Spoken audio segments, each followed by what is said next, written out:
setelah masuk organisasi aku mikir, oh ternyata kuliah aja nggak enak ya. Dalam artian cuma kuliah ya, kita kuliah baik-baik nih, datang, terima pembelajaran, abis itu pulang, nggak kemana-mana kan, jadi anak rumahan banget, atau mungkin nongkrong-nongkrong sama teman kali ya. Nah, ketika kita masuk organisasi, enak loh masuk organisasi, ya udah gitu akhirnya kayak jatuh cinta dengan dunia organisasi.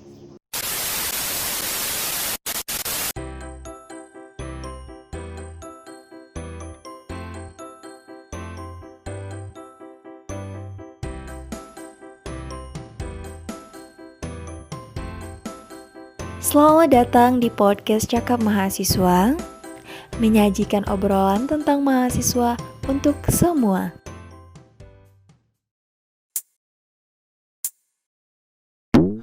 Hai, selamat datang di podcast Cakap Mahasiswa dengan saya Masyita.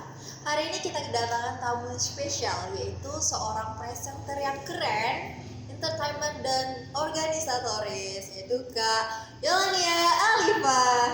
Hai, halo semuanya, assalamualaikum. Terima kasih loh sudah diundang di podcastnya Cakap Mahasiswa. Komisi tentunya ya. Iya Kak.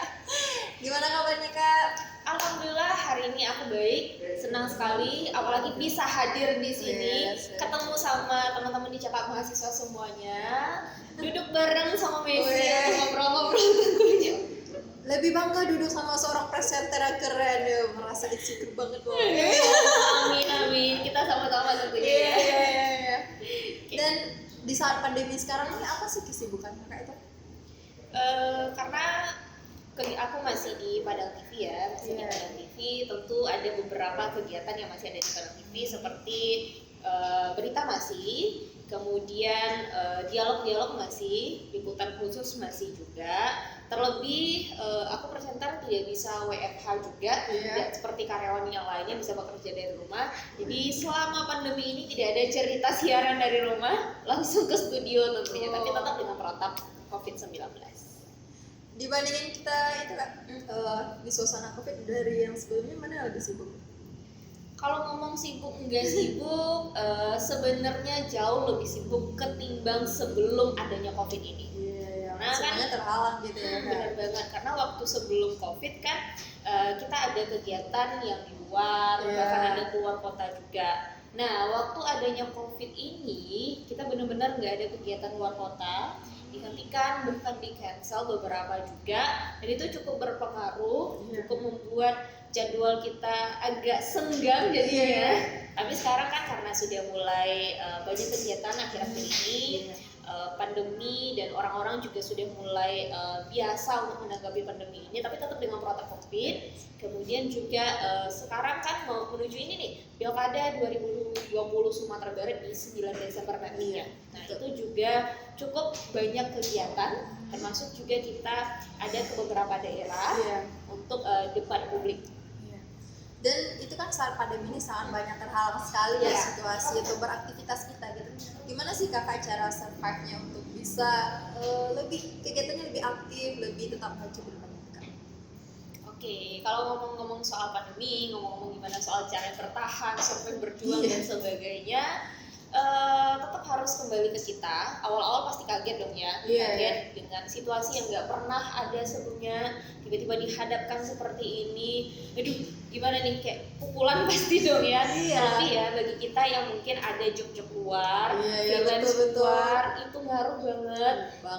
Beberapa mungkin MC-MC-an itu diundur, bahkan dibatalin, gitu kan. Kayak gimana nih. Nah, itu kayak beberapa bulan-bulan awal itu terasa banget loh Mes. Tapi makin kesini sudah mulai agak stabil, sudah ada beberapa kegiatan juga. Nah, terlebih kan sekarang banyak webinar nih. Webinar kan kita bisa jadi MC-nya, bisa jadi moderatornya juga. Nah, itu yang harus tetap bisa kita nge-branding.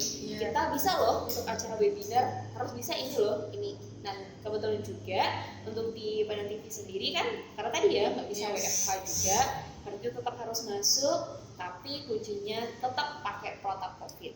Paling penting itu pakai masker.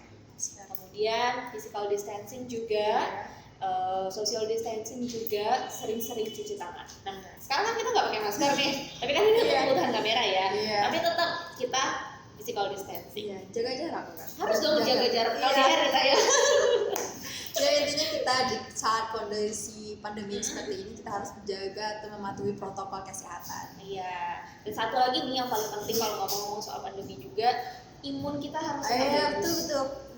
Jadi jaga kesehatan. jangan begadang, walaupun sebenarnya ya Iya. aku agak sering begadang, tapi tetap harus mulai diminimalisir. Iya. Kemudian harus sering makan makanan yang bergizi juga, Betul. sarapan juga, Iya.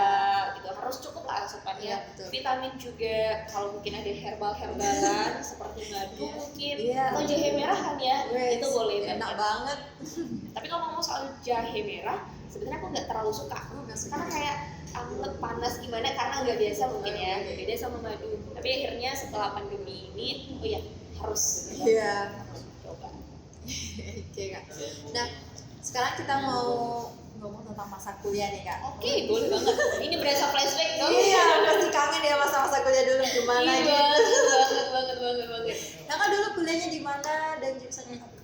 Aku kebetulan berkuliah di Universitas Negeri Padang Ya. dengan jurusan pendidikan geografi Oh, dan geografi. alhamdulillah sudah kelar. Oh ya. Masa pendidikannya kemarin. Jadi udah lepas dong satu. Eh. Oh ya, ini udah. Berarti kita stepnya di sini loh. Harus gini, di fokusnya udah ada yang lainnya. Iya. Kakak geografi apa? Pendidikan apa? Aku kebetulan pendidikan. pendidikan. Mm-mm. Gitu. Tapi awal untuk memilih jurusan geografi itu gimana sih kak? Atau itu emang rencana dari awal atau emang udah nggak rencana dari awal? Gimana sih kak? Kayak Haji Mumpung gitu ya. Iya. Oke, aku cerita sedikit ya Iya. soal akhirnya memilih pendidikan geografi dan kenapa akhirnya memilih UNP. Jadi ceritanya kan kita kalau misalnya SMA di kelas-kelas 12 atau kelas 3 akhirnya Iya. itu kan ada yang namanya ditanya nih sama BK, kamu nanti mau masuknya jurusan apa, ngambil jurusan apa, kemudian pilih PTN-nya apa, mau ke daerah mana. Nah akhirnya aku memutuskan untuk memilih waktu itu, aku milih pendidikan sosiologi karena aku senang sama pendidikan sosiologi. Nilaiku juga boleh dibilang bagus di sana menurutku. Kemudian gurunya juga mendukung sih, gurunya juga enak untuk sharing dan sebagainya. Aku milih pendidikan sosiologi, aku milih UNP. Kenapa aku milih UNP dan kenapa enggak milih keluar Iya. Sumatera alias di Jawa nih, kan biasanya nih kalau kita ditanya kemana, mau di Jawa, pasti Iya, kan iya. excited kan kalau ke Jawa gitu ya. Nah tentu banyak pertimbangan. Pertama aku anak pertama, kemudian perempuan, nggak pernah jauh dari orang tua, jadi sadar diri nih, kayaknya nih kalau aku keluar dan jauh-jauh dari orang tua, yang nggak bisa orang tua langsung hari itu juga nemui aku, agak susah, gitu Iya. kan, walaupun keluarga aku ada, yang di Jakarta ada, yang di Magelang ada, cuma kayaknya nggak deh. Akhirnya memilih UNP. Memilih UNP, pertimbangannya milih UNP gini, Iya. kakak mau di Padang nanti Bun supaya bisa kuliahnya sambil kerja. Oh, Jadi gitu. dari awal mindsetnya udah kayak gitu. Iya. Aku nggak mau cuma kuliah pulang. Tapi aku pengen kerja. Tapi belum kebayang nih kerjanya apa ya yang bisa aku Iya. kerjain. Terlebih kita ijazahnya SMA dong waktu itu, masih pikir-pikir. Ya udah deh, dengan pertimbangan seperti itu aku milih UNP. Nah, akhirnya kenapa lulusnya di geografi Iya. padahal minat di awalnya adalah sosiologi? Sempat galau. Sosiologi, geografi nilainya deket-deketan. Gurunya sama-sama enak, kitanya sama-sama suka. Gimana? Akhirnya seminggu menjelang pengisian senam PTN, aku milih lah itu geografi di pilihan pertama. Habis itu pilihan kedua sosiologi, pilihan ketiga ilmu pemerintahan deh kalau nggak salah di UNRI, yang di UNRI. Pilih, udah daftar semuanya. Waktu pengumuman lulus, nah itu si pendidikan geografi di senam PTN. Senang dong karena di UNP di Iya. Padang kan sesuai. Dibilang senang geografi, senang juga sih, karena walaupun aku awalnya adalah sosiologi, tapi dengan banyak pertimbangan akhirnya geografi, ya bukan yang kayak kecewa gimana juga. Luluslah senam PTN geografi, pendidikan geografi lebih tepatnya di UNP. Jadi UNP. oke, aku padam. Itu cerita awalnya kenapa akhirnya bisa lulus pendidikan geografi di UNP. Ya, berarti sesuai dengan rencana ya dari awal kami milih jurusan geografi gitu. Banget. Terus pasti dengan suasana memasuki kuliah gitu kan. Iya. Gimana sih perasaannya gitu udah kuliah gitu, jurusannya yang benar-benar pilihan kita gitu sih Kak. Gimana sih perasaannya gitu?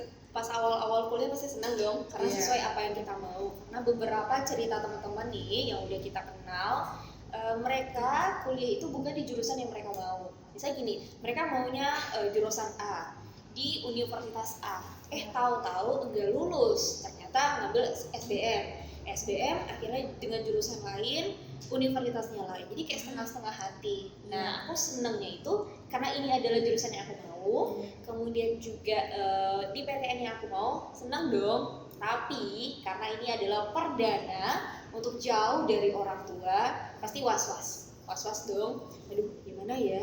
Nanti perkuliahannya gimana ya? Dosennya gimana ya? Teman-teman kita kan banyak gitu ya dari daerah-daerah yang lain. Bisa nggak sih aku tuh bersosialisasi dengan mereka? Pasti semua orang bakal punya ketakutan seperti itu. Nggak mungkin kayak enjoy banget gitu. Seberani-beraninya mungkin pasti ada juga yang kayak mikir gitu. Bisa nggak sih nanti beradaptasi dengan dunia baru, dengan lingkungan baru? Tapi setelah dijalani, akhirnya bisa. Intinya segala sesuatu yang baru yang akan kita masuki, mau itu fase baru ataupun tempat pekerjaan yang baru, pendidikan yang baru, ada masa seperti itu menjelang kita terbiasa. Nanti mah kalau udah terbiasa ya aman aja gitu, udah kayak rumah bako gitu ya. Itu ceritanya. Situasi yang pertama kali udah ada teman nggak? Kau sendiri aja dulu atau gimana sih Kak? Pertemanannya mulai dari pertemanan siapa aja atau emang sendiri untuk masuk kuliah gitu Kak? Nah, untuk awal-awal aku kan kita ada namanya melengkapi berkas ya. Melengkapi berkas kan itu beda ya. SNMPTN, SBM, Mandiri beda. Nah, untuk awal-awal aku ditemenin ibuku, ditemenin omku di sini. Kebetulan aku tuh tinggal di sini sama om kan, om sama tante keluarganya, ditemenin hari pertama deh kalau nggak salah ya, untuk berkas-berkas dan sebagainya. Kalau kita nggak paham dengan apa yang sedang kita urus itu, tanya deh sama teman-teman yang sama-sama ngurus. Kak, ini gimana cara ngurusnya? Kak, lokernya gimana? Loketnya gimana? Loker. Terus habis itu loketnya gimana Kak? Oh di sini. Oke. Untuk anak baru, kita kan ada ya yang namanya pengenalan mahasiswa ya. KKMB ya kalau di UNP namanya kan. Kemudian nanti juga ada Frida kan? Iya. Waktu itu aku inget banget, aku awal-awal waktu PKKMB itu ada punya teman satu. Jadi dia itu dari Pasaman. Pasaman juga ya. Sama itu biasanya. Atau mungkin tetanggaan kayaknya ya. Tetanggaan ya. Aku kenalin nanti dia perempuan kok. Perempuan kok gak cowok gitu. Nah akhirnya sama dia bareng-bareng. Habis itu sama dia bareng-bareng. Besok janjian nih kan kita tuh nomor SMS apa nomor telepon waktu itu kalau nggak salah belum ada WA kalau nggak salah ya. Duluan ya. 2015 deh. Ini tuh nomor teleponnya. Nanti kita bareng ya ke kampus ya jam segini ya. Dia ngekos di sini, aku ngekos di sini, tinggal di sini. It's okay gitu. Udah bareng. Seiring berjalannya waktu, itu pertemanan kita bertambah dong. Kita kenal sama si A, kenal sama si B. Ternyata kita sekelas. Beberapa kan ya sekelas dan sama dia pun sekelas. Jadi kayak lebih enak juga sih gitu. Intinya sih kalau misalnya kayak ke lingkungan baru, kita sih yang harus kayak ngebuka diri, kita harus welcome gitu. Karena kan beberapa orang mungkin mau berteman dengan kita, tapi ketika kita kurang welcome sama orang males deh, kenalan sama dia, males deh temanan sama dia gitu. Jadi dari kitanya dulu beliau ceritanya. Ya pasti dong, kita itu kalau kuliah harus selalu membuka diri ya untuk orang biar kita cari teman gitu kan Kak. Dan nih udah cari teman, pasti masuk di dunia kuliah lagi nih. Kak mikirnya kuliah aja dulu atau gimana, atau mau ada kegiatan lain planning gitu? Oke. Ini pasti tadi balik ya ke ada tadi keinginan untuk kerja, kemudian juga di perkuliahan di PTN itu kan ada yang namanya organisasi. Ada organisasi ya. Jadi pas awal-awal aku mikirnya mau masuk organisasi nggak ya, tapi takut nggak sesuai sama yang aku mau gitu, atau mungkin mereka nggak bisa menerima aku, pasti ada rasa insecure, minder dan sebagainya pas di awal ya, karena kita baru kan Iya, baru kan. anak baru yang baru ke Padang, enggak tahu apa-apa, harus ketemu orang rame, dituntut untuk lebih buka diri. Agak PR juga sih menurutku, walaupun aku tipenya anaknya bawel kalau udah ketemu ya, kalau udah kenal ya, kalau belum ya emang udah jadi cuman kayak gitu kan, agak judus-judus gitu tampangnya kan. Jadi setelah pikir-pikir, nah abis PKKMB kita ada yang namanya Krida. Krida. Kamu ada nggak sih waktu itu yang Krida? Ada nggak di BP kamu? Ada. Setiap kampus ada Krida kan? Bener banget. Kamu waktu itu milih apa?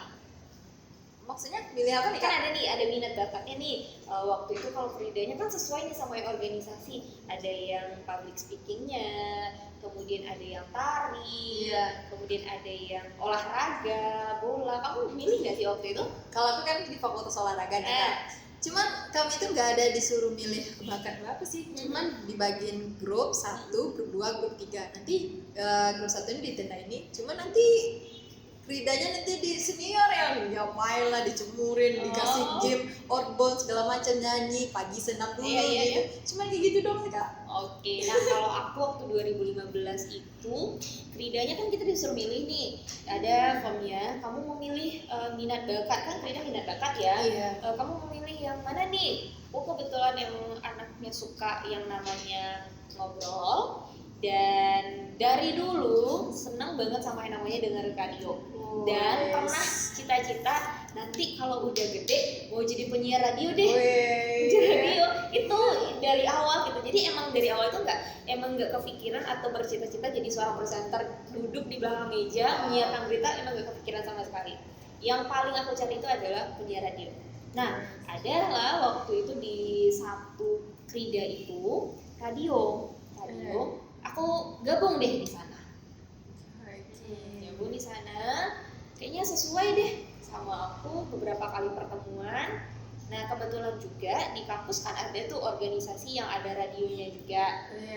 Waktu OR, aku gabung kan, ikut beberapa proses karena kan kita untuk masuk ke satu perkumpulan kan ada seleksinya, terlebih yang namanya seleksi alam ya. Kita kayak aduh capek deh, ada rapat, ada ini. Bagi aku yang dari dulu jarang banget ikut organisasi, pernah ikut organisasi, OSIS gitu kan, tapi yang bukan yang kayak anak-anak lain yang aktif banget gitu kan ya, dia agak-agak gimana ya, tapi kayak dijalanin terus, karena base-nya ada di sana juga public speaking, kayaknya sejalan nih, bisa deh aku pelajari, karena ngincar radionya pertama kan. Nah ikutlah, akhirnya sampai jadi anggota, ikut di organisasi itu semua kegiatan, semua rapat dan sebagainya. Makanya setelah masuk organisasi aku mikir, oh ternyata kuliah aja nggak enak ya. Dalam artian cuma kuliah ya, kita kuliah baik-baik nih, datang, terima pembelajaran, abis itu pulang, nggak kemana-mana kan, jadi anak rumahan banget, atau mungkin nongkrong-nongkrong sama teman kali ya.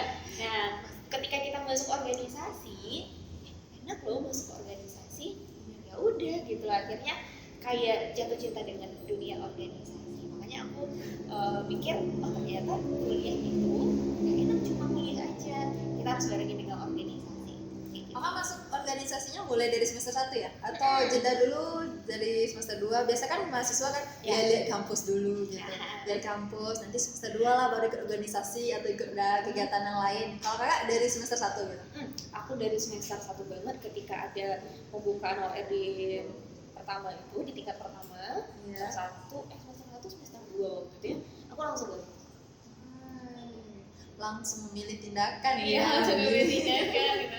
Padahal dari awal gak kepikiran banget kan bakal ngambil organisasi, bakal gabung organisasi. Dan akak lebih penting atau lebih senangnya kuliah apa organisasi gitu? Nah ini dua hal yang harus balance. Betul. Beberapa ada yang orang yang kayak organisasi itu harus jadi utama, kuliah juga harus utama kayak gitu kan. Tapi kalau menurut aku secara pribadi yang pernah aku alami juga pengalaman, ternyata harus balance loh dua-duanya. Kita itu nggak bisa hanya kuliah aja lalu menyampingkan organisasi, di mana organisasi itu penting untuk membangun karakter kita, karena nggak didapetin kan di bangku kuliah. Nah, kita juga nggak bisa cuma organisasi aja kemudian kita kesampingkan kuliah. Ingat loh sama bapak kita dari rumah nih, nyuruh kita ke kota misalnya nih, atau nyuruh kita ke PTN PTS untuk apa? Pasti untuk kuliah dulu. Gitu. Nah, 4 tahun ya paling lama ya, kan suka begitu ya titik pesan orang tua ya. Makanya kalau menurutku harus balance dua-duanya. Balik ke kitanya lagi, gimana kita memanage waktunya. Memanage waktu yang lebih penting itu. Benar banget. Dalam memanage waktu itu gimana sih Kak gitu? Gimana Kak cara memanage waktu? Dan semua orang kan pengen juga ikut organisasi, gimana. Dan sampai sekarang pun mahasiswa masih bingung gimana mau bagi waktu antara kuliah dengan organisasi gitu. Kalau menurut Kakak gimana sih? Kakak juga yang pengalaman juga kan? Oke, kalau soal manage waktu juga tidak dipungkiri, aku pernah keteteran memanage waktuku sendiri. Pernah keteteran seperti itu, di mana ketika ini ada organisasi, ini ada kuliah, ini ada rapat, ini ada ujian, aduh agak susah. Kita ada tanggung jawab dong dua-duanya. Mungkin ketika organisasi kita diamanahkan menjadi panitia, kemudian di perkuliahan kita juga ada tugas nih misalnya harus deadline-nya hari ini. Gimana ya caranya ya memanage waktu? Nah, kita tuh harus bikin skala prioritas namanya. Skala prioritas, mana yang lebih penting duluan. Kalau seandainya kuliah ini lebih penting dalam artian kuliah tentu penting ya, tapi dalam artian kita memanage waktu di sini, ketika kuliah kita ada tugas yang deadline hari ini juga dikumpulin, kalau nggak dikumpulin nilainya nggak masuk, kita kerjain itu dulu, kita serahkan sama teman kita, kan panitia pasti tim kan ya, kita bilang, oh aku telat beberapa jam ya karena ngerjain ini.